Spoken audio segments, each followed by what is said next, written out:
Muy buenas tardes, queridos almorzantes. Este es un programa más de su distinguido y escuchadísimo Almuerzo Picante. Están con nosotros nuestros compañeros, como siempre, para el análisis político de la realidad nacional e internacional, Óscar Ruiz Vargas, doctor Vivienda, nuestro compañero Carlos Gómez Bermejo y, sin duda, nuestro querido amigo, el hombre de la administración de este espacio, Sigifredo Rodríguez, quien lo saluda y empezamos. Hoy vamos a hablar de ya el inicio del juicio de procedencia contra el señor Cabeza de Vaca, gobernador del estado de Tamaulipas. Hablaremos también de esto que le han llamado la guerra de AstraZeneca y que le han estado haciendo todos los elementos para poderlos invitar a que prefieran salirse del mercado y los mandan, dicen, a los países no desarrollados. ¿Cómo los encontramos en el semáforo y las nuevas alcaldías que ya están siendo procesadas en la vacunación? También hablaremos del acuerdo migratorio, de lo que está pasando con el pago de la luz de algunas empresas, y por supuesto el aumento de las pensiones y de la reducción de la edad para recibir las pensiones, así como la resolución del INE respecto a la tener en el no le cambie. Escúchenos.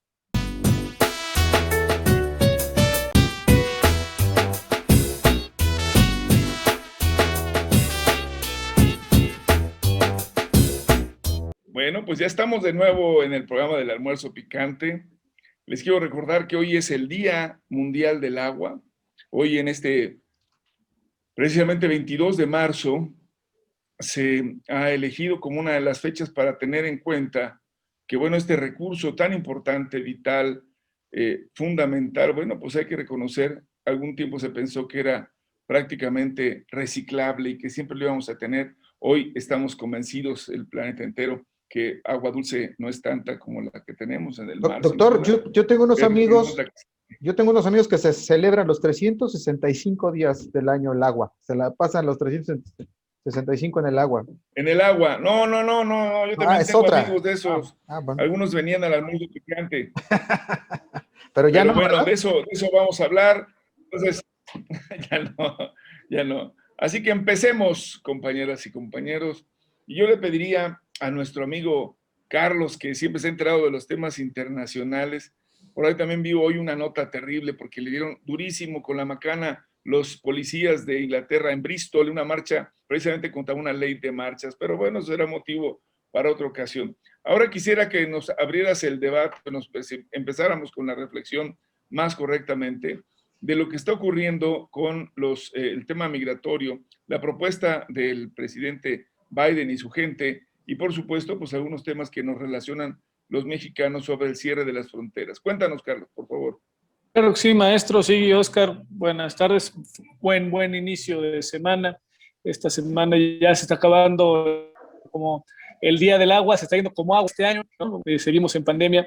Lo que ha pasado a nivel internacional, aparte de que también los australianos están pasando por bastantes aguas, hay inundaciones en toda Australia y hay alrededor de 18,000 evacuados en Nueva Gales del Sur. El año pasado eran Primero fuego. Exacto. El año pasado eran incendios, ahora Australia está pasado por agua. Australia se está volviendo insoportable y con pocas, ya ni los australianos pueden vivir ahí en Australia, de por sí el clima es complicado. Pero bueno, con el tema de la pandemia en el mundo, ¿no? Hemos tenido notas sobre París. París está pidiendo que sus ciudadanos se encierren otro mes todavía, un mes más. Está limitando el tránsito por la Ciudad Luz. Esto derivado obviamente de un incremento en los contagios y la propagación del mismo virus. En Alemania está sucediendo lo mismo, y ellos, hasta donde yo me acuerdo, pues no tienen vacaciones de Semana Santa, ¿no? Entonces ahí no le puedes echar la culpa a que se aglomeraron en las playas del norte de Alemania, aparte con el frío que está haciendo ahorita todavía, ¿no? No hay concentraciones turísticas, pero sí no hay periodo de asueto. Bueno, los argentinos se vinieron a Cancún, ¿no? Entonces, en Europa, aparte de las nuevas cepas que están descubriendo en Bélgica, en algunos otros lados, en los Países Bajos, la pandemia está lejos de ser controlada. Los gobiernos están tomando medidas un tanto más rígidas en algunos países, como es el limitar la circulación en una de las ciudades más turísticas del mundo, si no es que la más, el caso concreto de París. Y ya dijeron que sí habrá olimpiadas, pero no habrá extranjeros en las olimpiadas, dicen los japoneses. Exactamente, entonces la pandemia está muy lejos de controlarse y encarecidamente, como lo hemos dicho en cada una de nuestras emisiones, tenemos que seguirnos cuidando, tenemos que seguirnos protegiendo. Y en la Ciudad de México, por si fuera poco, ya van a empezar las vacunaciones en otras 2 alcaldías de la Ciudad de México, el caso concreto de Coyoacán, y bueno, Itlalpan, faltan todavía Benito Juárez, ahí y los panistas están medio suspicaces de que, bueno, ¿por qué si Benito Juárez es una de las alcaldías con más porcentaje de adultos mayores, lo dejan? Es una así como Pepillo Origel o la ministra de la Corte, ¿no? Que falsificó su estadía en San Antonio, ya tenía carta de residente, una ministra de la Corte de México, y resulta que vive en San Antonio y por eso le dieron chance de vacunarse. Pero bueno, también nos despertamos con la alerta sísmica, ¿no? Que también metió en un brete a la Ciudad de México y al sistema de alerta temprana, con que nos despertamos a las 8:30 de la mañana el sábado con un temblor que no fue, ¿no? Entonces esto, y parece que ya rodaron un par de cabezas en la administración de Claudia Sheinbaum, porque vamos, creo que la Ciudad de México no está para sustos, y menos de esa naturaleza, ¿no? Va a haber un simulacro, van a probar los altavoces el 11 de abril, poquito antes de esa fecha, se los vamos a recordar, para que no se saquen de onda y tengan por lo menos una buena dotación de pan para el susto, por si se sacan de onda y por si no se acordaban que iban a probar estos altavoces el 11 de abril. Muy bien, muchas gracias, Carlitos. Pues Sigi, nos dicen también otra vez que ya AstraZeneca demostró que pues no es la maldad que dice, no es la maldad encarnada. Ya hasta mandaron algunos videos que decían quienes se vacunen y no tengan el perdón de Dios van a morir unos meses después, dijo el profeta. Así andan diciendo cualquier cantidad de cosas. Cuéntanos, hermanito, ¿cómo va eso y cómo va el tema también otra vez con la migración? Hola, Ulises, doctor Lara, Carlos, Oscar, todo nuestro auditorio, nuestros almorzantes. Antes que nada, feliz llegada de la primavera, recojan muchas flores, gocen mucho del clima, va a estar verdaderamente candente en la Ciudad de México y en el país en general. Felicidades a todos ustedes, compañeros. Hagan mucho el amor. También, por supuesto, y felicidades a todos ustedes por el Día del Agua, compañeros. Yo sé que ustedes son adoradores de Baco, entonces, bueno, pues ahí les toca esta parte. AstraZeneca, Ulises, acaba de sacar en su defensa un estudio muy concienzudo acerca de las virtudes de su biológico, y es que demuestra que este producto, esta vacuna, tiene un porcentaje de 79%, 78% de efectividad en la prevención del contagio. Es un montón. Recordemos, por favor, para no confundir al auditorio, que, por ejemplo, las mejores vacunas contra la influenza que se han desarrollado andan en el 60-65% de eficiencia. Entonces, a veces algunas inmunólogas y virólogas expertas como Lili Telles se confunden un poco por estas comparaciones y entonces salen con cosas como que la Sputnik 5 es de mala calidad. En realidad, todas las vacunas que salieron, o sea, la de AstraZeneca es de una excelentísima calidad, mucho mayor que, por ejemplo, les decía, las de la influenza. Sí, ella sí sabe, por supuesto. Y además, Ulises, previene en el 100% de los casos graves, de la forma grave para contraer la forma grave de COVID-19, que es tal cual como se llama la enfermedad. 79% para adultos mayores en el tema del contagio y prevención también en cuestiones de muerte, ¿no? Entonces, en eso anda esta vacuna y ha habido noticias en el mundo extrañísimas que nos hacen mover a duda, levantar una ceja, en el sentido de que, pues, esto es parte de la guerra del Big Pharma o entre los capos del Big Pharma. Y sí, alguien quiere, al parecer, sacar a AstraZeneca del mercado.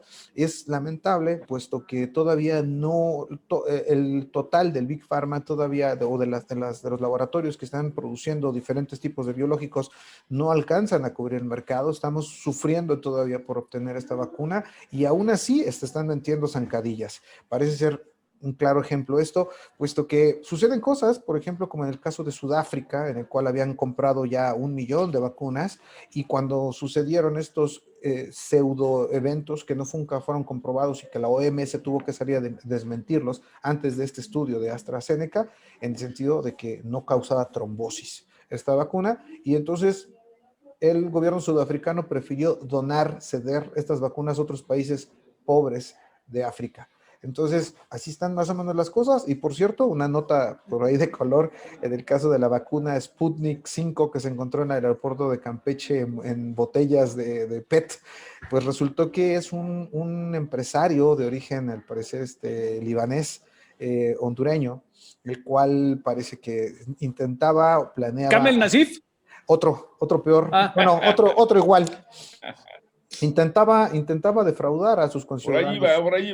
Por ahí va. Intentaba venderles agüita, así como en el caso de los, en Veracruz, ¿no? Agua destilada en vez de medicamentos. Así anda la cosa, Ulises. Sí, que quieren sacar AstraZeneca porque resulta que es de las más baratas del mercado y la que no necesita tanto una congelación tan intensa.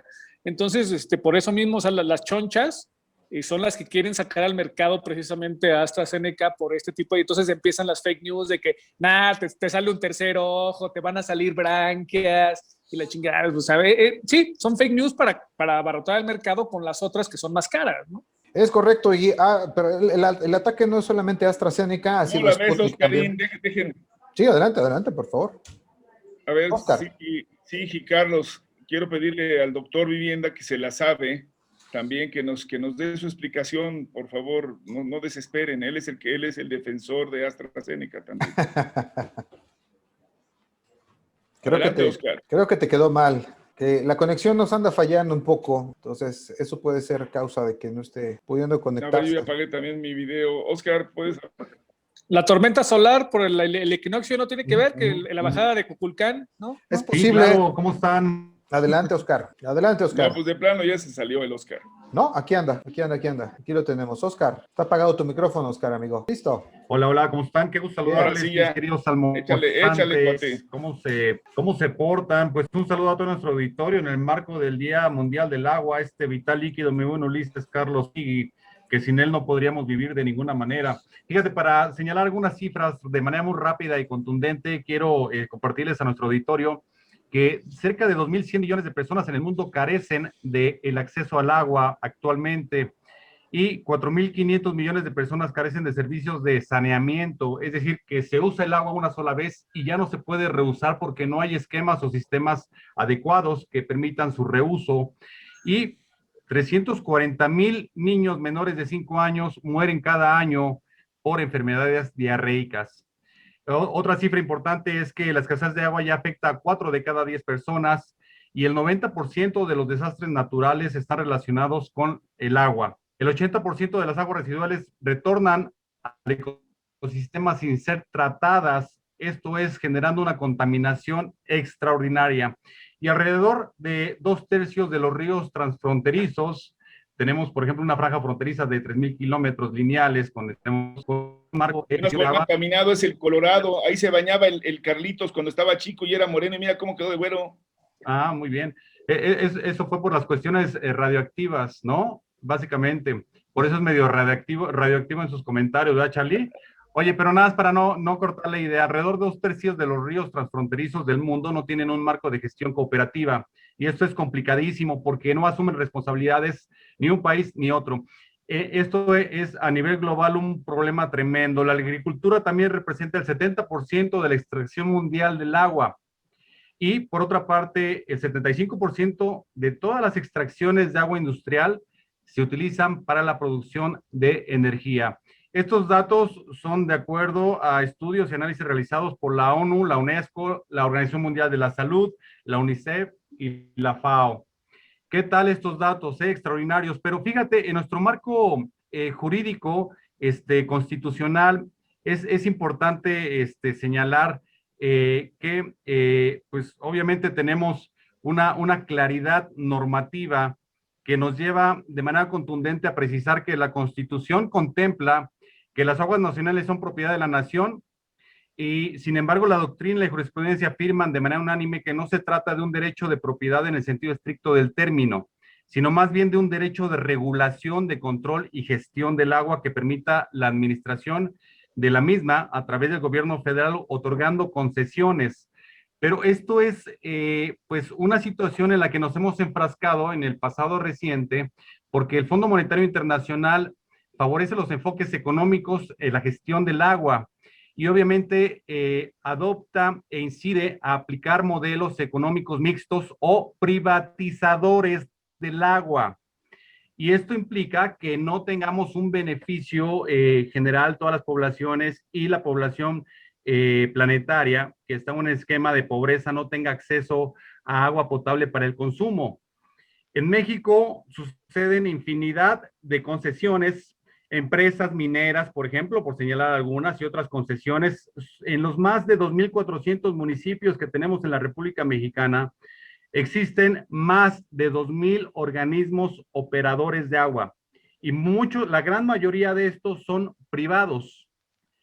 Es decir, que cobran tarifas importantes y de repente no asumen su responsabilidad en la reparación de las fugas, en el suministro eficiente, en la facturación, en el cobro.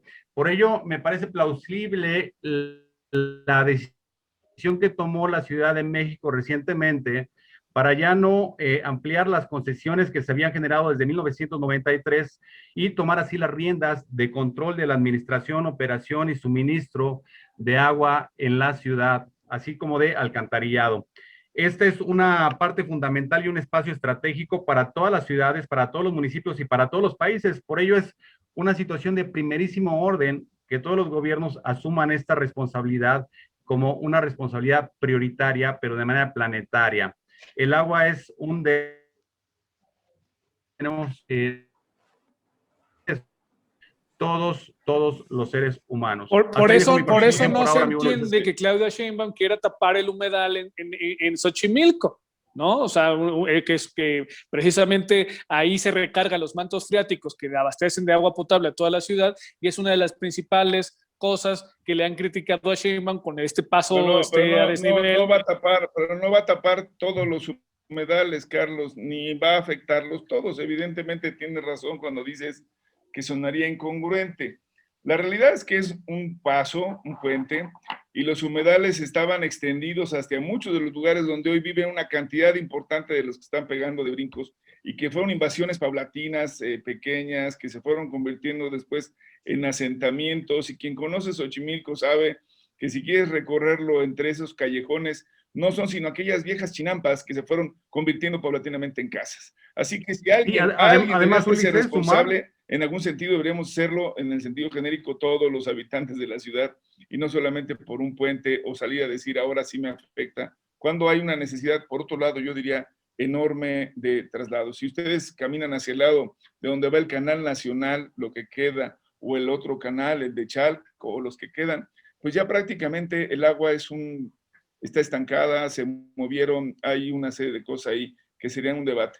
Pero creo que, digo, sin tratar de ajustarlo al tema, qué bueno que te metiste en este asunto ahora mismo, Oscar, pero en el marco de lo que estamos diciendo, resulta obvio que si ustedes lo observan, si eso ha pasado, si estamos viviéndolo ahora en toda claridad con el tema de las vacunas, ¿recuerdan todo el relajo que se armó todavía hace poco sobre la cantidad de agua que le debíamos y cuánto deberíamos de pagarle a los Estados Unidos por lo que hace a la parte del río Bravo, a los compromisos económicos que hay entre estados, entre regiones? Quiero decirles que también en algunos estados el pleito, por ejemplo, darle agua a Jalapa representa que se ceda por parte de Puebla parte de los recursos hídricos que tienen que pasar por ese lugar y se pagan los recursos para ejidos o lugares donde se hace la siembra. Es todo un problema, es una problemática que también trae consigo criterios económicos y en muchos de los casos políticos y hasta culturales.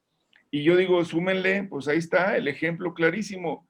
Yo hago todo lo que sea necesario en el marco de decir que esta vacuna como AstraZeneca no funciona, con tal de sacarla del mercado, como lo explicaba Carlos, y les puedo decir que así también durante mucho rato, por ejemplo, vendieron que el agua potable en la Ciudad de México era imbebible, que había que tomarla embotellada, y entre ellos los que más han iniciado son FEMSA, que por cierto, digo, si me permiten, Claro. el pasado viernes platicábamos con el mismísimo doctor Sánchez Magallán del abuso que tienen los de los Oxxos, y hoy el llamado de la presidencia, o sea, escuchó el programa, no, no es cierto. Es real que se han subsidiado a estos enormes intereses económicos que nos venden agua embotellada, purificada, desinfectada, homogeneizada, todo lo que pueda tener para que la puedas beber, porque el agua que tenemos en las llaves no es potable y eso es falso.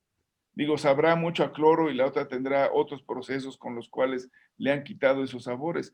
Pero lo cierto es que también en ese marco se ha dado una batalla y se dice que en todos los países de, digamos, niveles de desarrollo en crecimiento, el agua no es potable. Yo he visto películas ahora con el Netflix europeas o cualquier lugar y llegan a la casa y dicen, ¿quieres un vaso de agua en el grifo? Y se lo sirven. No hay ni siquiera un filtro, asumen que es un agua potable y bebible. Y esto es algo que estamos viviendo. Yo creo que en el programa hemos tratado de comunicar claramente de lo que se trata, y hay que decirlo hoy, de lo que se trata es de, no pudieron hacer en muchos de los casos los que lo pretendían, decir que las vacunas eran malas entre sí, pero sí sembrar el temor de que algunas no lo eran suficientes. Y aquí en el programa hemos dicho, son buenas, no nos salvan de todo, tenemos que seguir manteniendo nuestro comportamiento. Carlos, se nos congeló el Carlitos. Carlos. Más bien tú. Ah, Puedes repetir la última parte de tu idea. no, es que noté que Carlos había hecho alguna comentario. Sigamos con el tema. Yo les pediría ahora que cambiáramos un poco, porque está dándose la información de que ya se inició el juicio de procedencia en el Congreso, se admitió y empezó a trabajarse el caso de Cabeza de Vaca. Ya han aparecido una y otra vez informaciones respecto a que, si se dan información al respecto, ya se tiene, digamos, la duda de si se está haciendo el debido proceso y particularmente si esta persona, la presunción de inocencia, la va a proteger. ¿Tú cómo la ves, Sigi, ahora que los elementos son cada vez más obvios de un manejo completamente, pues diríamos, patrimonial del recurso público para beneficio de sus cuentas? Efectivamente, Ulises, eso es lo que ha estado saliendo en la información. Se ha puesto de a peso la comparecencia que hubo en el Congreso, en la cual estuvo el titular de la UIF, Santiago Nieto, y estuvo el gobernador el todavía gobernador de Tamaulipas, sino su representación legal, sus abogados. Básicamente lo que hizo el titular de la UIF fue ratificar todos los elementos que tenían para poderle sentar bases de posibles delitos a Cabeza de Vaca. Entre ellos el uso de una red importante de influencias y de flujo de capitales, inclusive hasta Estados Unidos. En el caso de la defensa de Cabeza de Vaca se centró más bien, y me parece un poco flojo, en que las propiedades que han estado mencionando de Cabeza de Vaca no son de él. Entonces, bueno, creo que van a estar en problemas porque sí tiene la UIF y el gobierno federal y la fiscalía misma en su momento, sí tienen las posibilidades para demostrar si es que son de él y si fueron parte de su pecunio, ¿no? Ha salido más, Ulises, fuera del ámbito oficial, en lo periodístico, el periodismo de investigación se ha dado a la tarea fuertemente con respecto a este caso y se ha generado inclusive pruebas, documentos e investigaciones de que ha estado relacionado inclusive con capitales del mismísimo Chapo Guzmán, el cual además el día de hoy, en estos días ha estado resonando que se vincula con los casos de Andorra. El mismo titular de la UIF mencionó en otra entrevista que durante 4 años estuvo lavando y con probable complacencia de las autoridades de entonces, del anterior régimen, a 108 mil millones de dólares por allá por Andorra, el Chapo. Los capitales de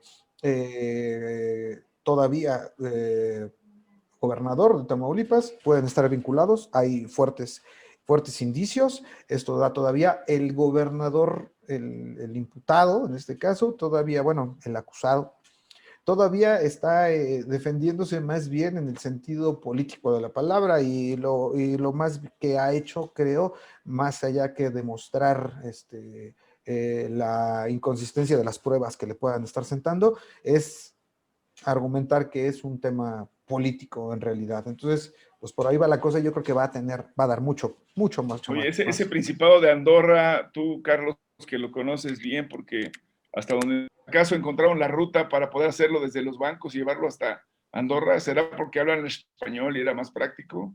Vamos, tiene que ver mucho con estos países, con esos paraísos fiscales que también en América Latina tenemos larga trayectoria y experiencia en ellos, ¿no? Las Islas Caimán, Barbados, Bahamas, los Panama Papers, ¿verdad? Todos estos paraísos fiscales en donde, vamos, la misma Suiza, no concibes la existencia de Suiza si no hubiera sido un paraíso fiscal a mediados del siglo pasado, ¿no? O sea, a final de cuentas, existen ahí precisamente y cobran hasta altos el oro dividendos. de los alemanes.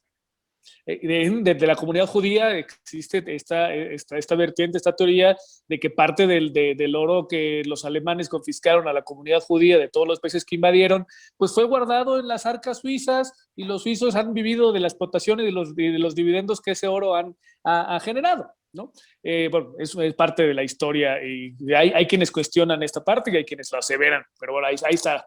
El chiste es que, vamos, existen, ¿no? Existe, entonces la clase política mexicana, y no solamente mexicana, obviamente de N cantidad de países, pues, que quiere mantener su patrimonio mal habido, ¿no? Y obviamente pues por eso quieren escapar a cualquier reflector o a cualquier intento de fiscalización por parte de las autoridades de los países o hasta mundiales, ¿no? Entonces si se inventan eufemismos como el secreto bancario, ¿no? Y ese tipo de cosas para que precisamente pues nadie toque lo que bien o mal han ganado a lo largo de su trayectoria política. Pero si haces una comparación de los apellidos de la clase política nacional y los más grandes empresarios de cualquier país, pues vas a encontrar N cantidad de coincidencias, ¿no? O sea, Alemán, Salinas de Gortari, you name it, ¿no? Medina Mora, ¿no? O sea, Beltrones y su hija Silviana, que ya se divorció del vato del verde, ya por ahí. Silvana, ¿cuál Silviana? Bueno, sí, pero Silvana. Esa. Esa. Entonces, vamos a los vasos comunicantes y lo que se dio a lo que se llamó aquí como la puerta giratoria, en el sentido de que salías del puesto de elección popular y ya inmediatamente caías a una empresa, te hacías socio de esa empresa o la formabas y entonces entrabas y salías mediante esta puerta giratoria de ser un empresario exitoso a ser un candidato o alguien que ejerciera un puesto de elección popular, ¿no? Pero hasta había diferencias, ¿no, Carlos? O sea, una cosa era entrar en empresas mexicanas saliendo del gobierno de aquí y otra cosa era, por ejemplo, el caso de los gobiernos panistas, por ejemplo, el caso, o de Zedillo, ¿no? Que se fue hasta ferrocarril, esta empresa de ferrocarriles internacional, por ejemplo, ¿no? Ajá, que ahora van a hacer, que ahora ya, que va a haber un tren México-Canadá. México-Canadá, va a estar chido ese, va a estar chido eso. Pero vamos, vas a tomarlo ahí en Buenavista y vas a llegar a Ottawa en 4 días. Pero cada régimen tiene sus empresarios consentidos.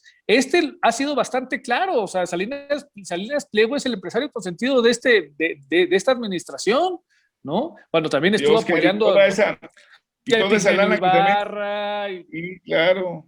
Yo le voy a preguntar a Oscar, que conoce tanto del tema inmobiliario, ¿cuánto pasó por ahí también, mi querido Oscar, y se convirtieron en bonos allá en Andorra? ¿Qué sabes de eso? ¿O no sirvió para el lavado la empresa de las constructoras de vivienda popular que fueron o quedaron abandonadas?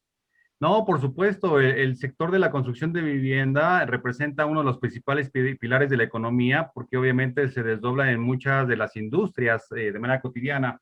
Cerca de 12,000 millones de dólares anuales, ¿no? Nada más en la zona centro, para que nos demos una idea en los últimos años.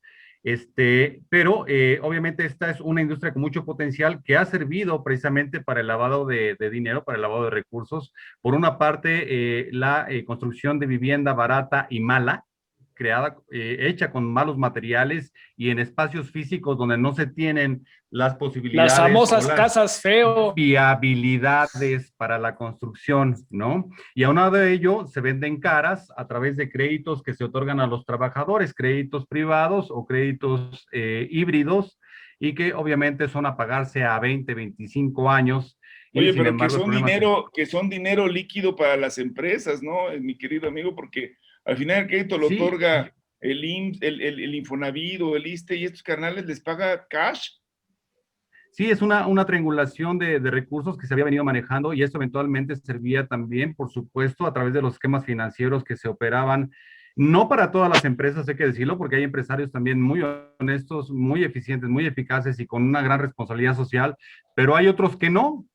Hay otras empresas o personas físicas que son de dudosa reputación y que seguramente irán saliendo a la luz en el manejo de todos estos recursos que se generaron. Oye, Oscar, pero no quiero... Tú que le sabes más bien, a ver si ahorita lo que respondas, ¿cuánto necesitas en dinero para poder invertir? ¿De cuánto es la cuenta que tienes que abrir en un banco de Andorra? O sea, si yo tengo, por ejemplo, quiero abrir una cuenta de 3,000 pesos, ¿me darían chance? Para empezar, no los tiene en la bolsa, doctor. Ni en Electra ni en Electra te dejan abrir una con 3 varos. Nomás el Banco Azteca me dejan y dicen, y me lo quitan. Oye, la mano para poder apostar, como en el pool, en el dominó, es de $1 millón $1 millón, $1 millón de euros, ¿no? Básicamente para que pueda ser atractivo. Oye, y hablando de recursos, una nota importante es de que la propuesta del Ejecutivo Federal es que el salario mínimo se proyecte hacia los 100 pesos diarios para el 2024. Es decir, que tenga un incremento muy importante, 3,000 pesos mensuales. Esto implica una posibilidad de gasto de 100 pesos por día, lo cual me parece bastante aceptable. El salario mínimo... Para las pensiones, dijiste para el salario mínimo. Para las pensiones, es correcto. Recordemos que hay diferentes modalidades. Te puedes pensionar cuando una vez ya alcanza la cesantía en edad avanzada, porque ya es digamos, la edad que establece la normatividad vigente, y bueno, ya te puedes jubilar de alguna manera. Y la otra es cuando tienes alguna incapacidad permanente total o permanente parcial, y obviamente está recibiendo algún beneficio, ya sea del sector público o privado, de acuerdo al cual estés prestando tus servicios. Y bueno, estas pensiones son independientes a lo que van a recibir por parte del gobierno federal cuando alcanzas una edad de 65 años. Es decir, tú puedes recibir tu pensión por parte del Seguro Social, pero esta pensión es independiente, la pensión de carácter federal, y esta está proyectada para que se incremente a 3,000 pesos por mes. No se afecta, la puedes usar independientemente de que tú ya tengas un programa o un proyecto de pensión por jubilación, por cesantía en edad avanzada o por riesgos de trabajo. Pero hay una complicación. El salario mínimo, en consideración con las unidades de medida, con las famosas sumas que se habían considerado y que se habían establecido originalmente, porque el salario mínimo se había quedado muy lejos de ser actualizado. ¿Se acuerdan de esta cuestión de salario mínimo que no sirvió para nada durante más de 20 años, sino para ¿cómo no? Controlar... Hizo millonario al titular, ganaba un montón de años. Al buen Basilio. Bueno, y después se generó la propuesta de crear las sumas para, obviamente, dar una unidad económica que pudiera solventar la cuestión, obviamente, de la actualización de los recursos y no nos quedáramos atascados, digamos, en esta cuestión. Oye, Oscar, pero dicen que el anuncio es un anuncio que tiene efectos electorales. A ver, deja preguntarle a Carlos, que siempre nos tiene un atisbo de eso. ¿Tú le ves esa señal, amigo, o crees que es una... Las pensiones del IMSS o las pensiones para adultos mayores? Las de adultos mayores, que Oscar nos está diciendo que se van a sumar, pero eso ya va a ser... Ok, es que pero valdrá la pena que en un futuro el Oscar nos platicara de la transformación de las pensiones del ISSSTE, de salarios mínimos a UMAS, si corre con la misma lógica. Ha sido criticada el anuncio de Andrés Manuel de bajar la edad. Primero la sube, luego la baja, ¿no? O sea, ese fue la primera de que, oye, pues, no hace 2 años habías aumentado la edad y ahora la vuelves a bajar, o sea, lo hubieras dejado como estaba, ¿no? O sea, esa es de las principales críticas que se le están haciendo. No dice el por qué lo aumentó la vez pasada y tampoco está diciendo por qué la baja ahora, ¿no? Eso es, creo que por ahí abrió la puerta para que le fuera criticada este movimiento como uno con tintes electorales, ¿no? Porque hasta donde yo recuerdo, no explicó por qué subió. Bueno, le explicó diciendo que el promedio de edad del mexicano había aumentado, ¿no? Lo cual obviamente tiene lógica, por supuesto, si puede, pero también hay que entender que hay una discriminación para aquellos que tienen más de 50 años que no son contratados tan fácilmente, ¿no? De entrada. Y la otra es que bueno, no explica... Ni lo serán. Ahora no explica el por qué toma la decisión de regresarla a como estaba antes de la modificación que su misma administración hizo. Y eso es por ahí por donde le está dando entrada a los que están criticando de que la medida es netamente electoral, ¿no? ¿Y tú sí lo ves así? Es que, ya que se nos está acabando el tiempo. Ulises, sí, en términos generales. Y siempre te duermes ya al final, mano. Cálmate. Perdona, nada más para aclarar. Le estás dando un golpe de calor con ahí de estar en CU al aire libre. Adelante, Oscar. Nada más para aclarar rápidamente, se volvió a las sumas, mi buen Charlie, porque la Suprema Corte de Justicia sí lo determinó, no porque el presidente hubiera determinado regresar a ese mecanismo, pero sí, ya también manifestó que las sumas sí iba a indexar. Ajá. Adelante, Oscar, perdón.